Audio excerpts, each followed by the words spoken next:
BYD is now mass-producing a car battery that contains zero lithium. None. Not a gram. While the entire auto industry fights over lithium mines, the world's biggest EV maker quietly switched on a 30 gigawatt-hour production line for a battery built around something sitting in your kitchen right now, and BYD is betting it ends up cheaper than anything lithium can offer. Sounds impossible, right? Stick around because buried in a BYD investor briefing this February is one number about this battery, one single spec, that explains why they spent $1.4 billion on it.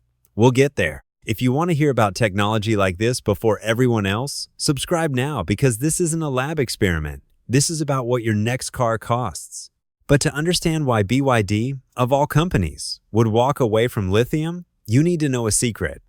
BYD never actually loved lithium. They loved cheap batteries. Back in 1995, BYD was not a car company at all. It was a scrappy battery shop in Shenzhen making rechargeable cells for mobile phones, going up against Japanese giants with one weapon: relentless, obsessive cost-cutting. That obsession never left.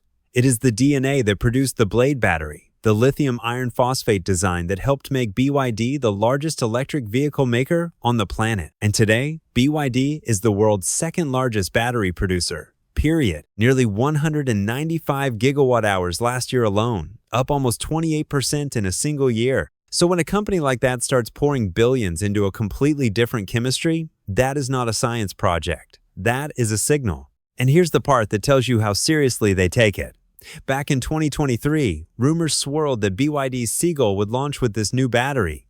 It did not. BYD refused to ship it before it was ready. They spent 3 more years grinding on it instead. And the number they just disclosed is not about range or charging speed. It is about something no lithium battery has ever come close to. We are getting there. But first, a fair question. This chemistry has existed in laboratories since the 1980s.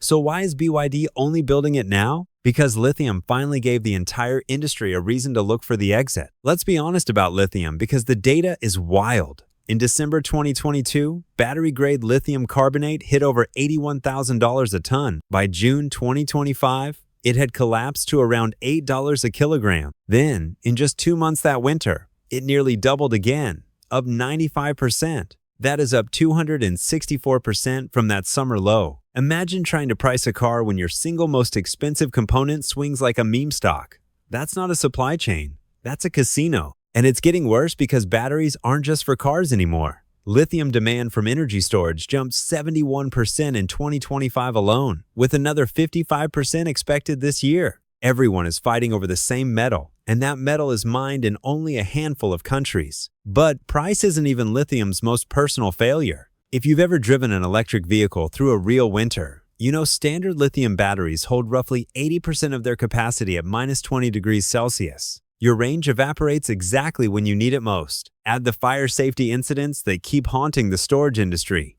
and you start to see the picture. None of this makes lithium evil.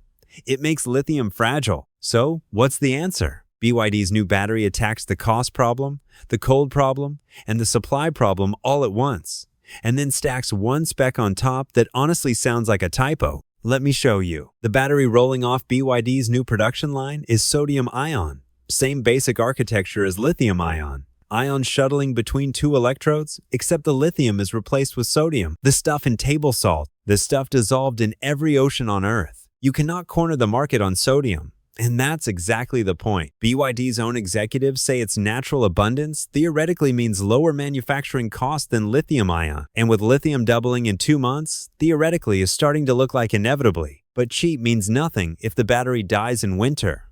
So here's spec number 2. Sodium-ion prototypes retain over 90% of their capacity at minus 20 degrees Celsius, compared to roughly 80% for standard lithium. The chemistry that costs less is also the one that shrugs off the cold. Pretty wild, right? And BYD says it charges and discharges faster, runs in a wider temperature band, and is fundamentally safer. Now, full transparency. Sodium-ion packs less energy per kilogram, which is why BYD is aiming it at affordable cars, micro vehicles, and grid storage first, not luxury flagships. But none of that is the number I promised you. This February, BYD disclosed that its new sodium-ion batteries achieve a cycle life of up to 10,000 charges. A typical LFP battery manages 2,000 to 3,000. 10,000 cycles means you could charge this battery every single day for 27 years. This battery doesn't outlast your car. It outlasts your next 3 cars. That is what $1.4 billion buys. But one company betting on salt does not shift an industry.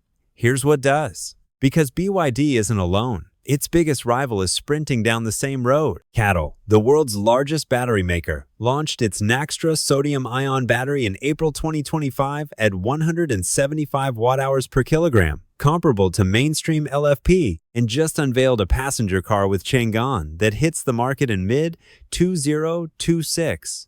With sodium batteries planned across all of Chang'an's brands, the first mass-produced sodium EV already exists. A Volkswagen-backed Jack hatchback rolled off the line in December 2023. JMEV sells 1. Yadea launched 4 sodium-powered scooters, while Shenzhen pilots sodium battery swap stations on street corners. The world's largest sodium-ion grid storage system, 100 megawatts, is already running in China. Eve Energy committed $144 million to sodium production. Ronbei is converting lithium lines into sodium materials. Global sodium-ion shipments hit 9 gigawatt-hours in 2025, up 150% in a single year. MIT Technology Review just named it one of the breakthrough technologies of 2026. Now ask yourself, how much of that capacity exists in America or Europe? Almost none. This is not just a new battery. It is cars, scooters, buses, power grids, and data centers. It is an entire parallel energy supply chain that does not depend on lithium mines. While the rest of the world argues about lithium prices, China is quietly building the off-ramp. So, no, this is not just about one battery or even one company. For 30 years, the entire electric future has been chained to a single volatile metal. BYD just demonstrated at mass production scale that the chain is optional, and you now know about it before the first sodium-powered cars even reach most showrooms. The future of EVs might not be mined out of the ground at all. It might be sitting in your salt shaker. If this breakdown was worth your time, hit that thumbs up and subscribe for more deep dives like this. And tell me in the comments, would you buy an electric vehicle with a salt-based battery? Don't miss the next video. Click it now. The battery rolling off BYD's new production line is sodium-ion, same basic architecture as lithium-ion. Ions shuttling between 2 electrodes, except the lithium is replaced with sodium. That distinction may sound small, but it has enormous implications for cost, supply chains, and long-term scalability. Lithium is a relatively scarce resource that must be mined, refined, and transported through a global network that can be vulnerable to shortages and price swings. Sodium, by contrast, is one of the most abundant elements on Earth. It exists in vast quantities in seawater, salt deposits, and common industrial materials. That abundance means manufacturers are not competing over a limited resource,